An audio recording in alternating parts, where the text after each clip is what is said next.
ज्या पण लोकांनी स्टॉक्स घेतलेले आहेत त्यांच्यासाठी आजचा दिवस खूप चांगला गेला असेल, कारण आज मार्केट अपसाईड गेलेलं आहे आणि जे पण लॉसेस लोकांचे आत्तापर्यंत स्टॉक्समध्ये होते ते थोड्या प्रमाणात कमी झाले असेल.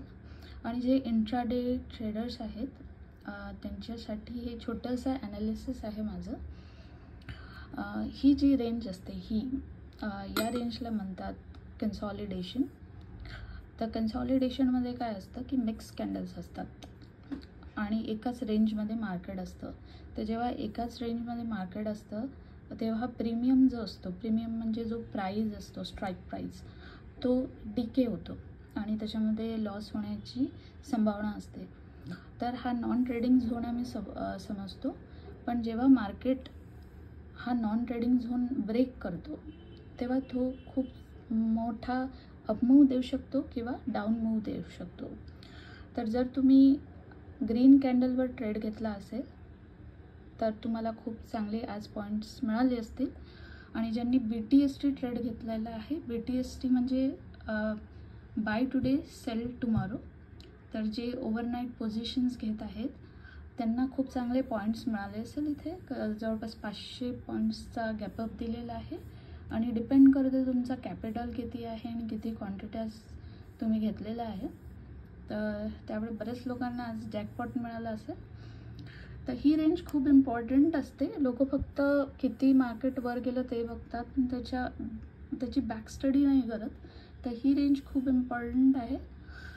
तर इथे मार्केटने खूप छान अपमूव दिला आणि मग वर मार्केट गेलेलं आहे आणि तुम्ही बघू शकता किती सॉलिड ही कॅन्डल आहे. याची जी बॉडी आहे ती सॉलिड ग्रीन आहे आणि बुलिश आहे मार्केट. बुलिश म्हणजे ग्रीन मार्केट आहे आणि अपसाईड रॅली मार्केटने दिलेली आहे. हळूहळू मार्केट वर जात आहे आणि मग थोडंसं इथे साईडवेज झालेलं आहे. तर ह्या छोट्या छोट्या कॅन्डल्स असतात म्हणजे साईडवेज झालेलं आहे.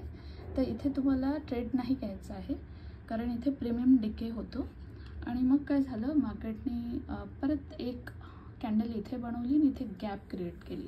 तर जेव्हा पण मार्केट गॅप क्रिएट करतं तेव्हा पॉसिबिलिटी असते मार्केट खाली येऊन ती गॅप फिल करेल. पण आता मार्केट गॅप फिल नाही करणार, थोड्या वेळाने करेल, कारण ही रॅली अपसाईडची आहे. तर मार्केट कंटिन्युएशनमध्ये वर चाललेलं आहे आणि टाईम फॅक्टर पण आपल्याला बघावा लागतो. म्हणजे आता 2:45 होत आले आहे, तर 2:15ला मार्केट बंद होतं. तर टाईम फॅक्टरनुसार डिपेंड करतं मार्केट खाली येईल की नाही. आणि जर मार्केटने ही लेवल ब्रेक केली तर पॉसिबिलिटी आहे मार्केट हळूहळू खाली येऊन ही गॅप फिल करेल. जर ही लेवल मार्केटने ब्रेक नाही केली तर तो ही नेक्स्ट लेवल पोहोचू शकतो. तर डिपेंड करतं मार्केट नेक्स्ट लेवल पोहोचेल की ही लेवल ब्रेक करेल.